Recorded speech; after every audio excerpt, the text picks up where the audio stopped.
চাবুৱাৰ মাধুৰ্য বৰুৱাৰ হত্যাকাণ্ডৰ চাঞ্চল্যকৰ মূৰ।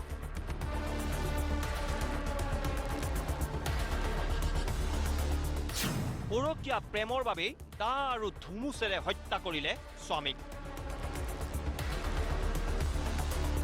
আমি নাই মাৰা মানুহজনক নিজৰ মানুহজনে মাৰিছে নিজে মাৰি। কেমেৰাৰ সন্মুখত প্ৰেমিক বয়ন্তৰ গগৈৰ বিস্ফোৰক ভাষ্য। ছাৰ আমি একো কৰাই নাই তাত, তাৰ আগতে মাৰি দিলে। তোমালোকে ফোন কৰিলে? আমালৈ ফোন কৰিছিলে, কি বুলি ক'লে? ফোন কৰি কৈছিলে বোলে যদি নাহা ছুইচাইড কৰি মৰি দিম, ছোৱালীৰ লগত লাষ্ট ফোন তোমাৰ থাকিব, তুমি তেতিয়া এনেকৈ ফচি পাই বুলি ক'লে। উচিত তদন্তৰ দাবীত চাবুৱা থানা ঘেৰাও, পথ অৱৰোধ।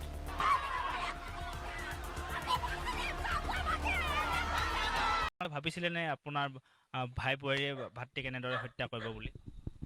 আমি এইটো কথা মানে আমি কল্পনা কৰিব পৰা নাছিলোঁ যে তাইৰ নিচিনা এজনী মানে দেখাত মানে তাই আমি আহিলে যিখিনি ব্যৱহাৰ দিয়ে আৰু ভাইটিৰ লগত যিখিনি মৰম চেনেহে মিলি থাকে, তাৰ মানে তাই ইমান ধুনীয়াকৈ দেখায় যে তাইৰ সংসাৰখন ইমান সুখত আছে।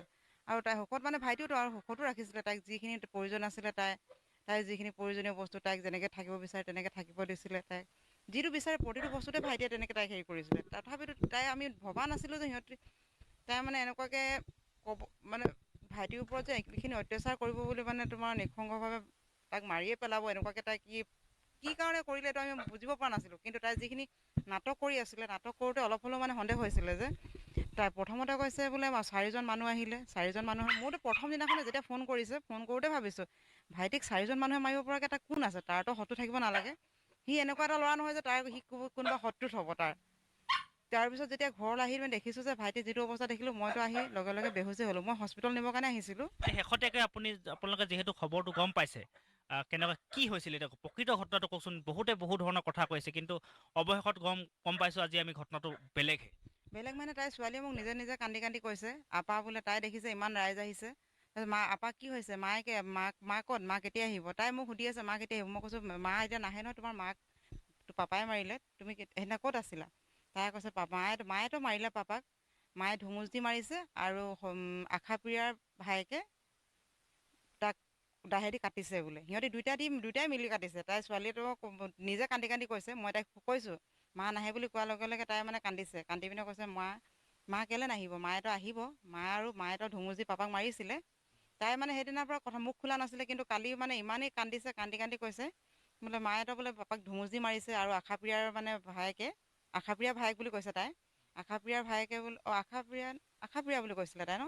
আশাপ্ৰিয়াৰ ভায়েকে বোলে ধুমুচ দি মানে দা দি কাটি আছে আৰু বোলে মায়ে বোলে ধুমুচ দি মাৰি আছে। সুধিলোঁ কেনেকৈ মাৰিলে? তেতিয়া কৈছে পাপাই বোলে এনেকৈ কৰি ঠেলি আহি পিনে লৈছিলে বোলে, তলত পৰিলে পাপা। তেতিয়া পাপা পৰাৰ লগে লগে বোলে আকৌ আগফালেদি মোক কোনফালে মাৰিছে? তাই কৈছে আগফালেদি মাৰিছে বোলে। আশাপ্ৰিয়া ভায়েকে বোলে আগফালেদি মাৰি আছে দাহেৰে, আৰু মাকে বোলে ধুমুচ দি মাৰিছে মাথাত। তাই দেখি আছে। তুমি কেলৈ নকলা একো? পাপাই বোলে চিঞৰিছে, দাইক মাতিছে বোলে, দাই মানে মোৰ ভাইটিক মাতিছে বোলে, নিতুল নিতুল কৈছে বোলে, তেনেকৈ সেইটো শব্দ ক'লে বোলে। তাৰপিছত বোলে পাপা বোলে এনেকৈ আগত পৰি গ'ল বোলে, পৰি গ'লত বোলে সিহঁতি দুটাই মাৰি আছে। তাৰপিছতে বোলে তাই কৈছে যে মায়ে তাৰপিছত মোক কৈছে তুমি ক'বা বোলে 4জন মানুহ আহিছিলে বোলে, 4জন মানুহ আহি পাপাক মাৰিলে। তাৰপিছত মাকে বোলে দুৱাৰ হুকটো লগাই থ'লে। তাই কৈছে মায়ে বোলে দুৱাৰ হুকটো লগালে আৰু ঝপনা মায়ে মাৰি থৈ আহিলে বোলে। ছোৱালীয়ে তেনেকৈ কৈছে। ছোৱালীজনী তেনেহ'লে এইখিনি অৱস্থা দেখিবলগীয়া হোৱাৰ কাৰণে তাই কেনেকুৱা এজনী মাতৃ হ'ব পাৰে আপোনালোকে ভাবক। যিজনী মাতৃয়ে নিজৰ ছোৱালীক আপোনাৰ আগত থয়, ইমান অকণমানি ছোৱালীজনীক যে আগত থয় মানে এইখিনি কৰিছে, তাৰপিছত ছোৱালীকো নাটক ৰখি থ'ব কৈছে যে তুমি এইখিনিয়ে ক'বা। আৰু তাইকো ইমানেই কৈছে যে তুমি এইটোৱে ক'বা মানুহৰ আগত, আৰু যে মানে তুমি 4জন মানুহ আহিছিলে। দদায়েককো ক'ব কৈছে, খুৰীয়েকো ক'ব কৈছে যে 4জনে মানুহ আহিছিলে। তাইও তেনেকৈ কৈ আছে 4জন মানুহ আহিছিলে, তাই সেইটোৱে কৈছে। আৰু কিন্তু এতিয়া কৈছে আপা বোলে 4জন নহৈছিলে, আশাপ্ৰিয়া ভায়েক আছিলে আৰু মা বোলে। তাই এইটো ছোৱালী মানুহ এতিয়া তাই মানে তাইক ইমানেই ছোৱালীজনীক মানে ইমান তাই ভয়ত হেৰি কৰি সোমাই দিছিলে নহয়, আপোনাৰ মানে বুজাব নোৱাৰিছোঁ। মানে ইমান সৰু ছোৱালীজনী, আমি মানে সৰু ছোৱালীজনী দেখিলে কেনেকৈ কওঁ যে এনেকৈ কথা নক'বা, আমি ভয়ত কিবা এটা খাব বুলি কিবা দেখিলে মানে এইটো ভয় নকৰিবা বুলি আমি সাবুতি ধৰোঁ। দেখুৱাই পিনে কৈ আছে যে 4টা মানুহ আহিছে, আকৌ নিজেতো নাটক কৰিছে, ছোৱালীকো মানে এইখিনি শিকাইছে। তাই এজনী কেনেকুৱা মানুহ হ'ব বাৰু, তাক আপোনালোকে নিজে ভাবি চাওকচোন, কেনেকুৱা ক'ব পাৰে তাই।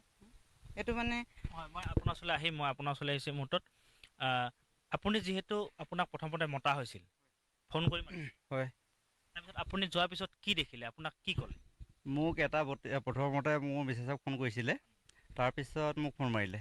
1:32 হৈছিলে সেইটো টাইমত। তাৰপিছত মোক ফোন কৰাৰ লগে লগে মই ওলাই গ'লোঁ। ওলাই যোৱাই দৰ্জাখন বন্ধ আছিলে, দৰ্জাখন খুলিলে। তাৰপিছত মই দাদা অৱস্থাটো দেখিলোঁ, তেজেৰে পূৰা ৰঙালী হৈ আছিলে। তাৰপিছত অলপ উশাহ লৈ আছিলে দাদাই। তাৰপিছত মই হস্পিটেল নিবলৈ ওচৰৰ দাদাহঁতক মাতিছোঁ। বৌয়ে কি কৈছে? বৌয়ে কৈছে 4জন মানুহ আহিছে, দাদাক পইচাৰ কথা কৈ মাৰপিট কৰি এনেকৈ অৱস্থা কৰিলে বুলি কৈছে। হস্পিটেললৈ নিয়াৰ কথা নাই কোৱা? নাই কোৱা।